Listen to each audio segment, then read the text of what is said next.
ಯಾರು lottery CM, ಸಿದ್ದುನೋ HDKನೋ? 3 ಸಲ ಸೋತ ನಿಖಿಲ್ ಬಾಯಿಂದ ಇದೆಂತ ಮಾತು? ವಿರೋಧ ಪಕ್ಷದವ್ರು ಹೇಳ್ತಾ ಇಲ್ಲ, ಸ್ವಂತ ಪಕ್ಷದವ್ರು ಹೇಳ್ತಾ ಇದ್ದಾರೆ ಲಾಟ್ರಿ ಮುಖ್ಯಮಂತ್ರಿ ಅಂತ. ಅದಕ್ಕೆ ಸಿದ್ದರಾಮಯ್ಯ ಅವರೇ ಉತ್ತರ ಕೊಡಬೇಕು. JDSನ ಅಪ್ಪ ಮಗ ತಾತ ಏನಿದು ಹೈಡ್ರಾಮಾ?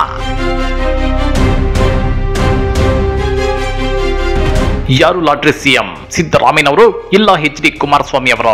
ಈ ಪ್ರಶ್ನೆ ಇದೀಗ ರಾಜ್ಯ ರಾಜಕಾರಣದಲ್ಲಿ ದುತ್ತಂತ ಎದ್ದು ಕೂತಿದೆ. ಅದಕ್ಕೆ ಕಾರಣ ರಾಜ್ಯ ರಾಜಕೀಯದಲ್ಲಿ ಈಗಷ್ಟೇ ಅಂಬೆಗಾಲಿಡುತ್ತಿರೋ ನಿಖಿಲ್ ಕುಮಾರಸ್ವಾಮಿ ಆಡಿರೋ ಆ ಒಂದು ಮಾತು. ಹಾಗಾದ್ರೆ ಏನದು ಮಾತು? JDS ಪಕ್ಷದ ಅಪ್ಪ ಮಗ ತಾತ ಏನಿದು ಹೈಡ್ರಾಮಾ ಅಂದ್ರ ಅದನ್ನ ಡೀಟೇಲ್ ಆಗಿ ತೋರಿಸ್ತೀವಿ. ಆದ್ರೆ ಅದಕ್ಕಿಂತ ಮೊದಲು ಹಲೋ ಕನ್ನಡ ಯೂಟ್ಯೂಬ್ ಚಾನೆಲ್ ಅನ್ನ ಸಬ್ಸ್ಕ್ರೈಬ್ ಮಾಡ್ಕೊಳ್ಳಿ. ಹಾಗೇನೆ ಪಕ್ಕದಲ್ಲಿರೋ ಬೆಲ್ ಬಟನ್ ಅನ್ನು ಪ್ರೆಸ್ ಮಾಡಿ. ವಿರೋಧ ಪಕ್ಷದವ್ರು ಹೇಳ್ತಾ ಇಲ್ಲ, ಸ್ವಂತ ಪಕ್ಷದವ್ರು ಹೇಳ್ತಾ ಇದ್ದಾರೆ ಲಾಟ್ರಿ ಮುಖ್ಯಮಂತ್ರಿ ಅಂತ. ಅದಕ್ಕೆ ಸಿದ್ದರಾಮಯ್ಯ ಅವರೇ ಉತ್ತರ ಕೊಡಬೇಕು. ಲಾಟರಿ ಸಿಎಂ ಈ ಮಾತು ಕಳೆದ 3-4 ದಿನದಿಂದ ರಾಜ್ಯ ರಾಜಕಾರಣದಲ್ಲಿ ಭಾರಿ ಸದ್ದು ಮಾಡ್ತಿದೆ. ಕಾಂಗ್ರೆಸ್ ಶಾಸಕ BR ಪಾಟೀಲ್ ಇಂತ ಒಂದು ಮಾತನ್ನ ಹೇಳಿದ್ರು. BR ಪಾಟೀಲ್ ನೀಡಿದ್ದ ಹೇಳಿಕೆ ವೈರಲ್ ಆದ ಬೆನ್ನಲ್ಲೇ ಸಿದ್ದರಾಮಯ್ಯನವರನ್ನ ಲಾಟರಿ ಸಿಎಂ ಅಂತೇಳಿ ಬಿಜೆಪಿ ಕೂಡ ಅಣಕಿಸಿದೆ. ಸ್ವಪಕ್ಷೀಯ ಶಾಸಕರೇ ಸಿದ್ದರಾಮಯ್ಯ ವಿರುದ್ಧ ತಿರುಗಿ ಬಿದ್ದಿದ್ದಾರೆ. ಅನುದಾನ ಕೊಡದೆ ಸಿಎಂ ಬಿಟ್ಟಿ ಶೋ ಕೊಡ್ತಿದ್ದಾರೆ. ಹಾದಿ ಬೀದಿಯಲ್ಲಿ ಚೀತು ಅಂತ ಉಗಿಯುತ್ತಿದ್ದಾರೆ ಅಂತೇಳಿ ಆಕ್ರೋಶ ಹೊರಹಾಕಿದೆ. ಆದ್ರೆ BR ಪಾಟೀಲ್ ಆನಂತರ ಉಲ್ಟಾ ಹೊಡೆದಿದ್ದಾರೆ. ಯಾರು ನನ್ನ ಹಾಗೂ ಸಿಎಂ ಸಿದ್ದರಾಮಯ್ಯ ಸಂಬಂಧ ಹಾಳು ಮಾಡಲು ಈ ವಿಡಿಯೋ ಬಿಟ್ಟಿದ್ದಾರೆ. ನನ್ನ ಹೇಳಿಕೆಯನ್ನ ತಿರುಚಲಾಗಿದೆ ಅಂತ ಹೇಳಿದ್ದಾರೆ. ನಾನು ನನ್ನ KR-ಪೇಟೆಯಲ್ಲಿ ಸ್ನೇಹಿತರ ಜೊತೆ ಮಾತನಾಡುವಾಗ ಸಿದ್ದರಾಮಯ್ಯನವರ ವಿಚಾರ ಪ್ರಸ್ತಾಪವಾಯಿತು. ಆಗ ಸಿದ್ದರಾಮಯ್ಯ ಲಕ್ಕಿ ಲಾಟರಿಯಿಂದ ಸಿಎಂ ಆದ್ರು ಅಂತ ಹೇಳಿದ್ದೆ. ಆದ್ರೆ ಸೋನಿಯಾ ಗಾಂಧಿ ಅವರನ್ನ ಭೇಟಿ ಮಾಡಿಸಿದ್ದು ನಾನೇ ಎಂದು ಹೇಳಿಲ್ಲ ಅಂತ ತಿಳಿಸಿದ್ದಾರೆ. ನಾನು ಕೂಡ ಸೋನಿಯಾ ಗಾಂಧಿ ಭೇಟಿಗೆ ಅವರ ಜೊತೆಗೆ ಹೋಗಿದ್ದೆ. ಸಿದ್ದರಾಮಯ್ಯ ಒಬ್ಬ ಮಾಸ್ ಲೀಡರ್, ಅವರನ್ನ ಸಿಎಂ ಮಾಡುವ ಶಕ್ತಿ ನನಗಿಲ್ಲ. ನನ್ನ ಅವರ ಆತ್ಮೀಯ ಸಂಬಂಧವನ್ನ ಹಾಳು ಮಾಡಲು ಕೆಲವರು ಉದ್ದೇಶ ಪೂರ್ವಕವಾಗಿ ಪ್ರಯತ್ನಿಸುತ್ತಿದ್ದಾರೆ ಅಂತ ಹೇಳಿದ್ದಾರೆ. ಇತ್ತ ಮಾಧ್ಯಮಗಳು ಸಿಎಂ ಬದಲಾವಣೆ ವಿಚಾರವಾಗಿ ಪ್ರಶ್ನಿಸಿದ್ದಕ್ಕೆ ಸಿದ್ದರಾಮಯ್ಯ ಖಡಕ್ ಆನ್ಸರ್ ಕೊಟ್ಟಿದ್ದಾರೆ. 5 ವರ್ಷ ನಾನೇ ಮುಖ್ಯಮಂತ್ರಿ, ಆ ಬಗ್ಗೆ ಯಾವುದೇ ಅನುಮಾನ ಬೇಡ ಅಂತ ಹೇಳಿದ್ರು. ಇದೇ ವಿಚಾರವಾಗಿ ಟ್ವೀಟ್ ಮಾಡಿರೋ JDS ಘಟಕ ನಾನೇ ಸಿಎಂ ಅಂತೇಳಿ ಮಾಧ್ಯಮಗಳ ಮುಂದೆ ಗಂಟಲು ಹರಿದುಕೊಳ್ಳುತ್ತಿರುವವರ ಹಿಂದೆ ಸಿಎಂ ಕುರ್ಚಿ ಅಲುಗಾಡುತ್ತಿರುವುದನ್ನು ಸೂಚಿಸುತ್ತಿದೆ ಅಂತೇಳಿ ಕುಟುಕಿದೆ. ನಾಯಕತ್ವ ಬದಲಾವಣೆ ಆಗಬೇಕು ಅಂತೇಳಿ DCM DK ಶಿವಕುಮಾರ್ ಬಣದ ಇಕ್ಬಾಲ್ ಹುಸೇನ್, HC ಬಾಲಕೃಷ್ಣ, ರಂಗನಾಥ್, ರವಿ ಗಣಿಗ ಸೇರಿದಂತೆ ಹಲವರು ಬಹಿರಂಗವಾಗಿ ಹೇಳಿಕೆ ಕೊಡುತ್ತಿದ್ದಾರೆ. ಇನ್ನ ತಮ್ಮ ನಾಯಕನ ಕುರ್ಚಿಗೆ ಕುತ್ತು ಬಂದಿರುವುದು ಸ್ಪಷ್ಟವಾಗುತ್ತಲೇ ಸಿದ್ದರಾಮಯ್ಯನವರ ಆಪ್ತರು ಸಹ ಕೂಗುಮರಿಗಳಂತೆ ಅವರ ಪರ ಬ್ಯಾಟ್ ಬೀಸುತ್ತಿದ್ದಾರೆ ಅಂತೇಳಿ JDS ಗುಡುಗಿದೆ. ಲಾಟ್ರಿ ಸಿಎಂ ಸಿದ್ದರಾಮಯ್ಯನವರೇ, ನಿಮ್ಮ ಕಾಂಗ್ರೆಸ್ ಸರ್ಕಾರದ ದುರಾಡಳಿತದ ವಿರುದ್ಧ ಮತ್ತು ನಿಮ್ಮ ನಾಯಕತ್ವದ ಬಗ್ಗೆ ಸಚಿವರು ಹಾಗೂ ಕಾಂಗ್ರೆಸ್ ಶಾಸಕರಲ್ಲಿ ಅಸಮಾಧಾನದ ಬೆಂಕಿ ಎದ್ದು ಹಾದಿ ಬೀದಿಯಲ್ಲಿ ಹೊಗೆಯಾಡುತ್ತಿದೆ. ವಿಪಕ್ಷಗಳ ವಿರುದ್ಧ ಬೆಂಕಿ ಉಗುಳಿದ್ರೆ ನಿಮ್ಮ ಹೊಟ್ಟೆ ಕಿಚ್ಚು ಮತ್ತಷ್ಟು ಉಲ್ಬಣವಾಗುತ್ತದೆಯೇ ಹೊರತು ಉಪಶಮನವಾಗುವುದಿಲ್ಲ ಅಂತೇಳಿ JDS ಕಿಡಿಕಾರಿದೆ. ಲಾಟ್ರಿ ಸಿಎಂ ಅವರೇ ದಳದ ಬಗ್ಗೆ ಮಾತನಾಡಬೇಡಿ. ಹ್ಯಾಟ್ರಿಕ್ ಸೋಲಿನ ನಿಖಿಲ್ ವ್ಯಂಗ್ಯ. JDS ನಲ್ಲಿ ಒಂದಲ್ಲ ಎರಡಲ್ಲ ಅಂತೇಳಿ 3 ಸಲ ಸೋತಿರೋ HD ಕುಮಾರಸ್ವಾಮಿ ಪುತ್ರ ನಿಖಿಲ್ ಕುಮಾರಸ್ವಾಮಿ ಕೂಡ ಸಿದ್ದರಾಮಯ್ಯ ವಿರುದ್ಧ ವಾಗ್ದಾಳಿ ನಡೆಸಿದ್ದಾರೆ. ಯಾರು ಕಟ್ಟಿ ಬೆಳೆಸಿದ ಕಾಂಗ್ರೆಸ್ ಪಕ್ಷಕ್ಕೆ ಸೇರಿ ಲಾಟ್ರಿ ಮುಖ್ಯಮಂತ್ರಿಯಾಗಿರೋ ಸಿದ್ದರಾಮಯ್ಯನವರು JDS ಪಕ್ಷದ ಬಗ್ಗೆ ಮಾತನಾಡುವ ನೈತಿಕತೆ ಇಲ್ಲ ಅಂತೇಳಿ ನಿಖಿಲ್ ಕುಮಾರಸ್ವಾಮಿ ವಾಗ್ದಾಳಿ ನಡೆಸಿದ್ದಾರೆ. ಜೊತೆಗೆ ಸಿದ್ದರಾಮಯ್ಯ ಅವರನ್ನ ನಂಬಿ ಹೋದ ಹಿರಿಯ ಶಾಸಕ BR ಪಾಟೀಲ್ ಅವರ ಗತಿ ಏನಾಗಿದೆ? ಬೀದಿಯಲ್ಲಿ ಬಂದು ಸರ್ಕಾರದ ವಿರುದ್ಧ ಮಾತನಾಡುತ್ತಿದ್ದಾರೆ. ಲಾಟ್ರಿ ಸಿಎಂ ಅಂತ ಅವರ ಪಕ್ಷದಲ್ಲೇ ಮಾತನಾಡುತ್ತಿದ್ದಾರೆ. ಇದಕ್ಕೆ ಉತ್ತರಿಸಿ ದಳದ ಬಗ್ಗೆ ಮಾತನಾಡಬೇಡಿ ಅಂತೇಳಿ ಗುಡುಗಿದ್ದಾರೆ. ಇಲ್ಲಿ ಗಮನಿಸಬೇಕಾದ ಅಂಶ ಏನು ಅಂದ್ರೆ ನಿಖಿಲ್ಗೆ ರಾಜಕೀಯ ಅನುಭವದ ಕೊರತೆ ಎದ್ದು ಕಾಣ್ತಿದೆ. ಇವರು ಮತ್ತು ಇವರ ತಂದೆ HD ಕುಮಾರಸ್ವಾಮಿ ಮಣ್ಣು ಹೊತ್ತು JDS ಪಕ್ಷ ಕಟ್ಟಿದ್ರ, ಇಲ್ಲ ದೇವೇಗೌಡರು ಒಬ್ಬರು JDS ಪಕ್ಷವನ್ನ ಕಟ್ಟಿದ್ರ? JDS ಪಕ್ಷಕ್ಕಾಗಿ ಸಿದ್ದರಾಮಯ್ಯ, MP ಪ್ರಕಾಶ್ ಸೇರಿದಂತೆ ಸಾಕಷ್ಟು ನಾಯಕರು ಮಣ್ಣು ಹೊತ್ತಿದ್ದಾರೆ. ಆದ್ರೆ ಈಗ JDS ಬರೀ ಫ್ಯಾಮಿಲಿ ಪಾರ್ಟಿಯಾಗಿ ಹೊರಹೊಮ್ಮಿದೆ. ಹೀಗಿರಬೇಕಾದ್ರೆ ತಾತ ಮತ್ತು ಅಪ್ಪ ಕಟ್ಟಿದ ಪಕ್ಷದಲ್ಲಿದ್ರು 3 ಸಲ ಸೋತಿರೋ ನಿಖಿಲ್ ಕುಮಾರಸ್ವಾಮಿ ಸಿಎಂ ಸಿದ್ದರಾಮಯ್ಯನವರಿಗೆ ಪಾಠ ಮಾಡೋಕೆ ನಿಂತಿರೋದು ನಿಜಕ್ಕೂ ವಿಪರ್ಯಾಸ. ಹಾಗೆ ನೋಡಿದ್ರೆ ಸಿದ್ದರಾಮಯ್ಯ 2 ಸಲ ಸಿಎಂ ಆಗಿರೋದು ಭರ್ಜರಿ ಬಹುಮತದೊಂದಿಗೆ. JDS ತರ 19-37 ಸೀಟು ಗೆದ್ದು ಅಲ್ಲ. 2013ರಲ್ಲಿ 121 ಸೀಟು, 2023ರಲ್ಲಿ 137 ಸೀಟುಗಳ ಅಭೂತಪೂರ್ವ ಬಹುಮತದೊಂದಿಗೆ ಸಿದ್ದರಾಮಯ್ಯ ಈ ರಾಜ್ಯದ ಸಿಎಂ ಆಗಿದ್ದಾರೆ. ಇಂಥ ಸಿದ್ದರಾಮಯ್ಯನವರ ಬಗ್ಗೆ ರಾಜಕೀಯದಲ್ಲಿ ಈಗಷ್ಟೇ ಅಂಬೆಗಾಲಿಡುತ್ತಿರೋ ನಿಖಿಲ್ ಕುಮಾರಸ್ವಾಮಿ ಲಾಟ್ರಿ ಸಿಎಂ ಅಂತೇಳಿ ಹಂಗಿಸೋದು ಎಷ್ಟು ಸರಿ? 37 ಸೀಟುಗಳಿಂದ ಸಿಎಂ ಆಗಿದ್ದ HDK ಲಾಟ್ರಿ ಸಿಎಂ ಆಗಿದ್ರ? 16 ಎಂಪಿಗಳಿಂದ ಪ್ರಧಾನಿಯಾಗಿದ್ದ HD ದೇವೇಗೌಡರು ಲಾಟ್ರಿ PM ಆಗಿದ್ರ? ಹೌದು ವೀಕ್ಷಕರೇ, 2018ರಲ್ಲಿ JDS ಗೆದ್ದಿದ್ದು ಕೇವಲ 37 ಸೀಟು. ಹೀಗಿದ್ರು ಕುಮಾರಸ್ವಾಮಿ ಈ ರಾಜ್ಯದ ಸಿಎಂ ಆಗಿದ್ರು. ಹಾಗಾದ್ರೆ ಆಗ HD ಕುಮಾರಸ್ವಾಮಿ ಅವರು ಲಾಟ್ರಿ ಸಿಎಂ ಆಗಿದ್ರ ಅಂತೇಳಿ ರಾಜ್ಯದ ಜನ ಸೋಷಿಯಲ್ ಮೀಡಿಯಾದಲ್ಲಿ ನಿಖಿಲ್ಗೆ ಬೆವರಿಳಿಸುತ್ತಿದ್ದಾರೆ. ಇದೇ ರೀತಿ 1996ರಲ್ಲಿ JDS ಕೇವಲ 16 MP ಸೀಟುಗಳನ್ನ ಗೆದ್ದಿತ್ತು. ಹೀಗಿದ್ರು ದೇವೇಗೌಡರು ಈ ದೇಶದ ಪ್ರಧಾನಿಯಾಗಿದ್ರು. ಹಾಗಾದ್ರೆ HD ದೇವೇಗೌಡರು ಕೂಡ ಲಾಟ್ರಿ PM ಆಗಿದ್ರ ಅನ್ನೋ ಚರ್ಚೆಗಳು ಇದೀಗ ಸೋಷಿಯಲ್ ಮೀಡಿಯಾದಲ್ಲಿ ನಡೆಯುತ್ತಿವೆ. ಜೆಡಿಎಸ್ ಪಕ್ಷಕ್ಕೆ ಸಿದ್ದರಾಮಯ್ಯ ದ್ರೋಹ ಮಾಡಿದ್ರ? ಜೆಡಿಎಸ್ ಯಾರ್ಯಾರಿಗೆ ಹೇಗೆ ದ್ರೋಹ ಮಾಡಿದೆ ಗೊತ್ತಾ?